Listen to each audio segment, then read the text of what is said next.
Today, I'm going to release the first of many YouTube posts. This is one of the ways I intend to introduce myself to the voters of House District 32. Over the next few months, I will be releasing 2 to 3 videos per week. The table of contents is already on my website, so you can see what topics I intend to cover. Thoughtful replies to my comments are always welcome, so don't hesitate to express your opinion. I think it is only fair, however, that you identify yourself so I can respond personally. So let me start with a story. About 6 months ago, I commented to a friend that I was contemplating a run for the House District 32. He replied immediately, "I know, as I am a student of American politics, how you can win. The first thing you need to do is to demonize your opponent and say that if he or she is elected, they'll do the bidding of Satan. The second thing you need to do is to lean upon a couple of wealthy donors to fund your campaign. It's a lot more efficient way to collect money than to get $10 here and $10 there. And then the third thing you need to do is whenever you're asked a question, respond so ambiguously that down the line you can always say that you were for the popular opinion or you were against the unpopular opinion." Well, I thanked him and I went my way. This is how I intend to run my campaign. I will not impugn the intelligence or integrity of my opponent. I'll point out differences in the way we would solve problems, but I will not demonize my competitor. I am not soliciting money from anyone. Now you know I'm not a politician. If someone chooses to give to my campaign, I'll accept the gift. But I do not ever want to be accused of voting for or against a bill as a way of thanking a wealthy donor.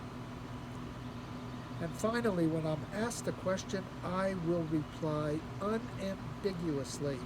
You will know not only where I stand on an issue, but why I believe what I believe.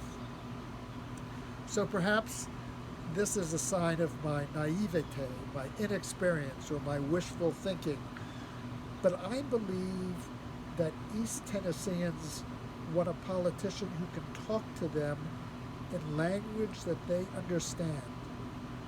Look, I'm a physician. I don't play games with my patients.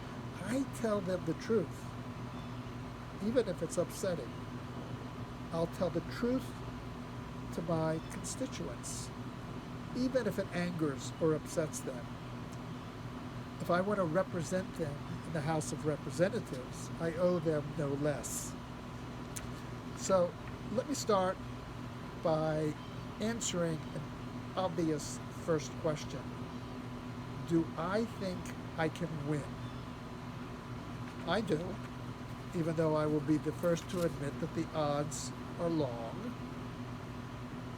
If I lose, it is because I failed to effectively communicate to the voters my stand on the issues that concern them. Or if I effectively communicated, they found my opinion at odds with theirs. The loss is mine to bear. I will learn from it and grow accordingly. Look, my friends, is this not the lesson we teach our children? If we taught our children never to enter a contest unless they were assured of victory, what sort of adults would they become? What achievements would they ever attain? What mountains would they ever scale?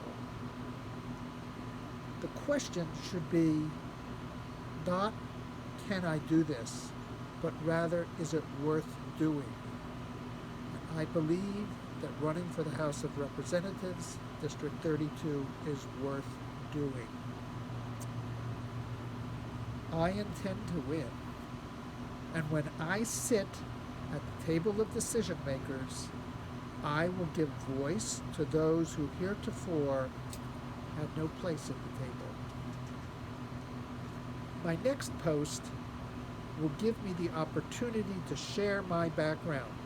You'll learn where I came from, where I was educated, and what my professional achievements are. My goal is simple.